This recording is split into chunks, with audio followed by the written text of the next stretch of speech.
Hello दोस्तों, video में हम बात करने वाले हैं एसबीआई के बारे में। फाइनेंशियल ईयर 26 के फर्स्ट क्वार्टर के रिजल्ट बैंक ने आउट किए और क्वार्टर फर्स्ट के जो नंबर हमें देखने को मिले हैं वो अब तक जैसे बैंकों के नंबर हमें देखने को मिल रहे थे वैसे ही नंबर यहाँ पर भी देखने को मिले हैं। दिक्कत सेम वही दिक्कतें देखने को यहाँ पर भी मिली है। निम्स का प्रेशर हमें देखने को मिला है। प्रॉफिट तो इनका बढ़ता हुआ नजर आया है, लेकिन एसेट क्वालिटी पर भी थोड़ा बहुत दबाव देखने को मिला है। तो डिटेल में हम इनके रिजल्ट को कवर करेंगे और देखेंगे नंबर जो है वो कैसे आए हैं, क्या दूसरी बैंकों से नंबर यहाँ पर बेहतर हमें देखने को मिलेंगे या फिर वैसा ही ट्रेंड हमें यहाँ पर भी देखने को मिलेगा जैसा कि अदर बैंकिंग के सेक्टर की जो बैंक्स हैं, बड़ी बैंकें हैं, वैसा ही रिजल्ट यहाँ पर देखने को मिलता है। कोई भी बाई एस एल का रिकमेंडेशन नहीं है वीडियो में, सिर्फ और सिर्फ ये वीडियो आपकी जानकारी के लिए बनाया जा रहा है। तो सबसे पहले हम बात करेंगे इनकी लोन बुक के बारे में। अगर लोन बुक ग्रोथ देखेंगे तो यहाँ पर थोड़ा सा अच्छी ग्रोथ हमें देखने को मिली है। ईयरली बेसिस पे इनकी ग्रोथ अगर आप देखेंगे तो 11.5% के आसपास इनकी ईयरली बेसिस पे ग्रोथ रही है। टोटल लोन बुक की अगर हम बात करते हैं तो एक साल पहले अगर आप नंबर देखेंगे तो 38,12,000 करोड़ के आसपास इनकी लोन बुक हमें देखने को मिली थी। और अभी प्रेजेंट में आप देख रहे हैं तो ये लोन बुक आपको 42,54,000 करोड़ के आसपास देखने को मिलेगी, यानी इतना अमाउंट जो है इन्होंने लोन पे दे रखा है। अब सबसे ज़्यादा लोन की अगर हम बात करते हैं तो इन्होंने रिटेल, एग्री और एसएमई सेक्टर को सबसे ज़्यादा लोन दे रखा है। अगर आप देखेंगे तो मोटा मोटा लगभग आप मान लीजिए 24 लाख करोड़ के आसपास इन्होंने लोन जो है वो यहाँ पर दिए हैं। और सेगमेंट वाइज अगर आप इनकी लोन बुक देखेंगे तो हर सेगमेंट में आपको ग्रोथ देखने को मिलेगी। तो इस तरह से अगर लोन बुक आप देखेंगे और लोन ग्रोथ देखेंगे तो यहाँ पर बेहतर ग्रोथ हमें देखने को मिलेगी। 42% अगर आप देखेंगे तो यहाँ पर डोमेस्टिक एडवांसेस जो हैं वो रिटेल को देखने को मिले हैं। एग्री 9%, एसएमई की अगर हम बात करते हैं लगभग 15% के आसपास। कॉर्पोरेट पे आप जाएंगे तो 33% के आसपास लोन इन्होंने वहाँ पे दिए हैं। अब लोन बुक के बाद चलते हैं डिपॉजिट की तरफ।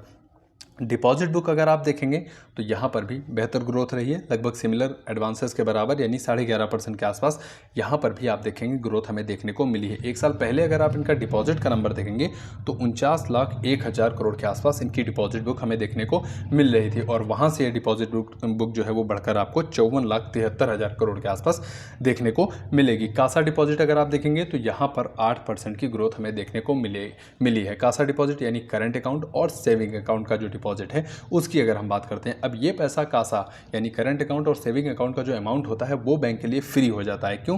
क्योंकि करंट अकाउंट पे बैंक को इंटरेस्ट पेड नहीं करना होता है और सेविंग अकाउंट पे 2 से 3% जो है वो बैंक इंटरेस्ट जो है वो देती है। तो इस वजह से कासा जो है जितना बढ़ता रहता है वो बैंक के लिए बहुत ज़रूरी हो जाता है और वो फ्री का पैसा हो जाता है। इससे बैंक को लोन देने में आसानी हो जाती है और यहाँ से बैंक का प्रॉफिट और बचत ज़्यादा हमें देखने को मिलती है। टर्म डिपॉजिट की हम बात करते हैं तो यहाँ पर भी आप देखेंगे 14% के आसपास ग्रोथ यहाँ पर भी देखने को मिली है। तो ये हो गया कासा और टोटल डिपॉजिट बुक। इसके अलावा कासा रेशियो अगर आप देखेंगे तो 40% के आसपास कासा रेशियो हमें देखने को मिला है, जो कि माफ़ कीजिएगा, कासा रेशियो प्रेजेंट में 39% रहा है और एक साल पहले जो है वो 40% के आसपास कासा रेशियो हमें देखने को मिल रहा था डोमेस्टिक बेस पे, जो कि ठीक ठाक है, यहाँ पर कोई दिक्कत नहीं है। अब दिक्कत की अगर हम बात करते हैं तो वो है एसेट क्वालिटी। अदर बैंक में अगर आप रिजल्ट एनालिसिस या फिर देखे होंगे तो वहाँ पर भी देखेंगे आप कि बैंकों के जो रिजल्ट आ रहे हैं वहाँ पर थोड़ी सी एसेट क्वालिटी में दिक्कतें हमें देखने को मिली है। कुछ बैंकों ने अपनी एसेट क्वालिटी को स्टेबल रखा है यानी बचा के रखा है और कुछ बैंकों में ये दिक्कत हमें ज़्यादा देखने को मिली है। एसबीआई के केस में आप देखेंगे तो ग्रॉस एनपीए इनका इंक्रीज हुआ है 1.82% से यहाँ पर आपको 1.83% ये इनका ग्रॉस एनपीए रेशियो देखने को मिलेगा। लेकिन नेट एनपीए की अगर हम बात करते हैं तो यहाँ पर क्यू ऑन क्यू बेस पे बैंक ने नेट एनपीए को संभाल के रखा हुआ है। इसके अलावा पीसीआर की अगर हम बात करते हैं तो 75% के आसपास इनका पीसीआर यानी प्रोविज़न कवरेज रेशियो है।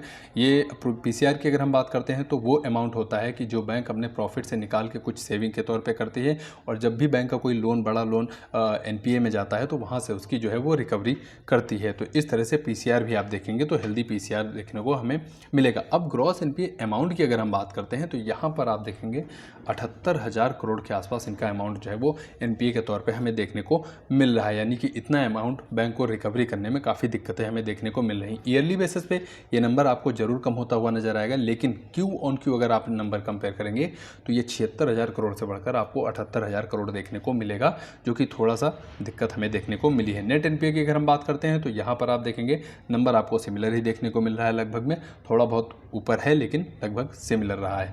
ईयरली बेसिस पे नेट एनपीए अमाउंट अगर आप देखेंगे तब भी आपको कम होता हुआ नजर आया, लेकिन क्वार्टरली बेसिस पे हल्का सा यहाँ पर बढ़त हमें देखने को मिली है। तो ये हो गई इनकी एसेट क्वालिटी के बारे में। अब चलते हैं पीएनएल यानी प्रॉफिट एंड लॉस के बारे में। तो सबसे पहले नेट इंटरेस्ट इनकम की अगर हम बात करते हैं तो नेट इंटरेस्ट इनकम आप देखेंगे एक साल पहले 41,125 करोड़ हमें देखने को मिली थी, और वहाँ से इस बार अगर नेट इंटरेस्ट इनकम आप देखेंगे तो 41,072 करोड़ हमें देखने को मिली है। यानी कि जो दिक्कत अदर बैंकों में हमें देखने को मिल रही थी कि नेट इंटरेस्ट इनकम में गिरावट थी, वही दिक्कत यहाँ पर भी हमें सेम देखने को मिली है एसबीआई के केस में। अब net interest income Q on Q अगर आप कंपेयर करेंगे तो यहाँ पर लगभग 4% के आसपास गिरावट देखने को मिली है, क्योंकि पिछली तिमाही में आप देखेंगे 42,775 करोड़ के आसपास नेट इंटरेस्ट इनकम हमें देखने को मिली थी, और इस बार आप देखेंगे 41,000। ईयरली बेसिस पे आपको 0.13% की गिरावट है, लेकिन क्यू ऑन क्यू दिक्कत ज़्यादा हमें देखने को मिली है। तो ये हो गया नेट इंटरेस्ट इनकम। इसके अलावा नेट प्रॉफिट की अगर हम बात करते हैं तो बैंक का प्रॉफिट आपको इंक्रीज फॉर्म में देखने को मिलेगा। 19,160 करोड़ का बैंक ने प्रॉफिट किया है, जो कि पिछली तिमाही से 2.78% आपको बढ़ता हुआ नजर आया। तो प्रॉफिट अच्छा है, प्रॉफिट इंक्रीज हुआ है, ये भी अच्छी बात है, लेकिन जो दिक्कत रही है वो है नेट इंटरेस्ट इनकम का कम होना। इसके अलावा ईयरली बेसिस पे भी प्रॉफिट की ग्रोथ बेहतर हमें देखने को मिली है।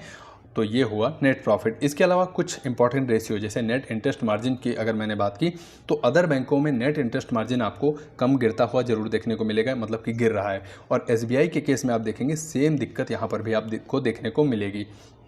3 महीने पहले नेट इंटरेस्ट मार्जिन अगर आप देखेंगे तो 3% के आसपास हमें देखने को मिल रहा था, और इस बार अगर आप देखेंगे तो यहाँ पर क्यू ऑन क्यू बेस पे 10 बेसिस पॉइंट की गिरावट देखने को मिली है। 2.90% जो है वो नेट इंटरेस्ट मार्जिन हमें देखने को मिला है, जबकि पिछली साल से कंपेयर करेंगे तो यहाँ पर 32 बेसिस पॉइंट की गिरावट देखने को मिली है। तो नेट इंटरेस्ट मार्जिन जो है वो दिक्कत जो है वो देता हुआ नज़र आ रहा है। लगभग ये चीज़ सभी ट्रेंड जो है वो बैंकों में देखने को मिला है कि सभी बैंकों का जो है नेट इंटरेस्ट मार्जिन जो है वो गिरता हुआ नजर आया है। इसके अलावा कॉस्ट टू इनकम रेशियो भी ठीक ठाक रहा है, कॉस्ट टू एसेट भी ठीक ठाक रहा है, यहाँ पर कोई दिक्कत विशेष देखने को नहीं मिली है। तो एक छोटा सा वीडियो था एसबीआई के क्वार्टर फर्स्ट के रिजल्ट के बारे में। उम्मीद करता हूँ 0.1 या 0.2% जरूर आपको जानकारी दे पाया हूँगा। अगर आपको जानकारी अच्छी लगी हो तो वीडियो को लाइक करिए, कमेंट बॉक्स में आप अपना सुझाव दीजिए। बाकी चैनल को सब्सक्राइब करना बिल्कुल मत भूलिएगा। आपकी कीमती समय के लिए आपका बहुत बहुत धन्यवाद।